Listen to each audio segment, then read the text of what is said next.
ঐকমত্য কমিশনের সঙ্গে রাজনৈতিক দলগুলোর দ্বিতীয় ধাপের ১৬তম দিনের বৈঠক শুরু হয়েছে। সকালে রাজধানী ফরেন সার্ভিস একাডেমিতে প্রধানমন্ত্রীর একাধিক পদে থাকার বিধান ও রাষ্ট্র পরিচালনার মূলনীতি নিয়ে আলোচনা চলছে। বান্ডেল থাকলে প্রতি সেনমানিতে টাকা বাঁচবে। বিকাশ সেনমানি বান্ডেল কিনে জিতুন প্রতি লেনদেনে। এর আগে রোববার কমিশনের বৈঠকে তত্ত্বাবধায়ক সরকার গঠন পদ্ধতি এবং দলীয় প্রধানের প্রধানমন্ত্রী হওয়ার বিষয়ে আলোচনা হয়। বৈঠক শেষে এ নিয়ে দলের অবস্থান তুলে ধরেন বিএনপির স্থায়ী কমিটির সদস্য সালাউদ্দিন আহমেদ। বলেন, দলীয় প্রধানের প্রধানমন্ত্রী হওয়ার সুযোগের পক্ষে বিএনপি।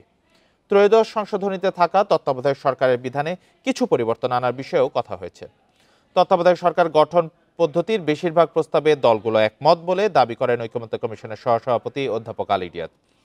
তবে দলের প্রধান ও প্রধানমন্ত্রী পদে একই ব্যক্তি থাকার বিরোধিতা করে জামায়াত। রাজধানীর ফরেন সার্ভিস একাডেমিতে শুরু হয়েছে ঐকমত্য কমিশনের বৈঠক। সেখান থেকে যোগ দিয়েছেন সহকর্মী রিফাত আলম। রিফাত আলম, আজকে কোন কোন বিষয়ে আলোচনা হবে এবং অবশেষে ঐকমত্য কমিশন একটা ঐকমত্যে পৌঁছাবে কিনা, রাজনৈতিক দলের বিষয়ে কতটা আশাবাদী তারা?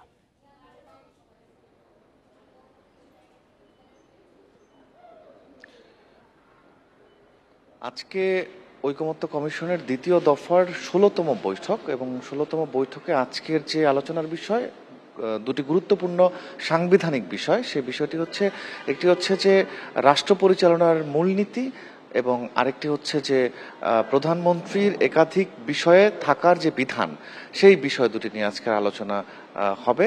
তো এই বিষয়গুলো আজকে 10:30 থেকে আলোচনায় শুরু হবার কথা, প্রতিনিয়ত যেভাবে হয়ে থাকে। এখন পর্যন্ত 4 থেকে 5টি রাজনৈতিক দল এসেছেন। এই কিছুক্ষণ আগেই জামায়াতের নায়েবে আমির এসে পৌঁছেছেন। এছাড়া 7 থেকে 8টি রাজনৈতিক দল এখন পর্যন্ত এসে পৌঁছেছেন।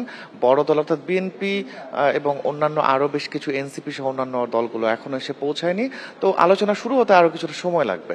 আর যে বিষয়টা বলছিলাম, যে দুটি বিষয়ের যে আলোচনা রয়েছে, সেই আলোচনা হচ্ছে রাষ্ট্র পরিচালনার মূলনীতি।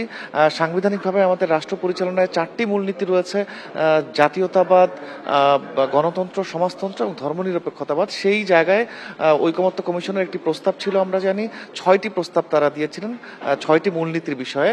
একটি হচ্ছে সাম্য, আরেকটি মানবিক মর্যাদা, সামাজিক ন্যায় বিচার, বহুত্ববাদ, গণতন্ত্র, এই বিষয়গুলো ছিল।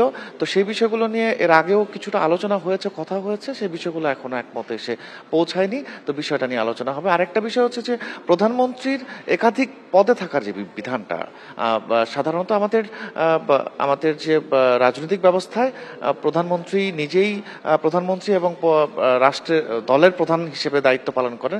সেই জায়গাটা নিয়ে আলোচনা গতকালকেও কিছুটা আংশিক আলোচনা হয়েছে। সেই আলোচনা এখন ঐকমত্যে পৌঁছানো হয়নি, যার কারণে আবার এই বিষয়টা আজকে আলোচনা হবে। তো মোটা দাগে দুটো বিষয় আজকে আলোচনা হবে। সেই বিষয়গুলো কতটা ঐকমত্যে পৌঁছানো যায় বা কতটা ঐকমত্যের দিকে রাজনৈতিক দলগুলো একমত পোষণ করে, সেই বিষয়টি দেখার বিষয়। তো এখনো আলোচনা শুরু হয়নি। 30 থেকে 35 মিনিট আরো সময় লাগবে আলোচনা শুরু হতে। আলোচনার পরে পরবর্তী সংবাদে জানানো যাবে আসলে বিষয়টা আলোচনার কোন দিকে গেল। জি, ধন্যবাদ আপনাকে। ফরেন সার্ভিস একাডেমি থেকে জানাচ্ছিলেন সহকর্মী রিফাত আলম।